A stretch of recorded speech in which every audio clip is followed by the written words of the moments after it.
احترام میں کھڑا ہونے کا کوئی ارادہ نہیں رکھتا تھا، لیکن جب محمد صلی اللہ علیہ وسلم اجلاس میں تشریف لائے تو کسی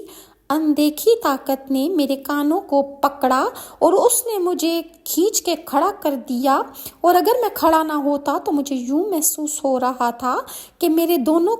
کان جڑ سے اکھاڑ دیے جائیں گے، اور وہ انجانی طاقت جو ہے مجھے میرا برا حال کر دے گی۔ اور اس انجانی طاقت نے مجھے محمد کے احترام میں زبردستی کھڑا کر دیا۔ رسول اللہ قریش کے اجلاس میں تشریف لائے اور حبیب بن مالک نے آپ کا نورانی چہرہ دیکھا تو اس کا دل بول اٹھا، ایسا نورانی چہرہ کسی جادوگر یا جھوٹے کا نہیں ہو سکتا، یہ ہستی ضرور اللہ تعالیٰ کی جانب سے مبعوث کی گئی ہے۔ حبیب بن مالک نے رسول اللہ کی بارگاہ میں عرض کیا، آپ کس بات کی دعوت دیتے ہیں؟ رسول اللہ نے فرمایا، میں اس بات کی دعوت دیتا ہوں کہ وہ اللہ وحدہ لا شریک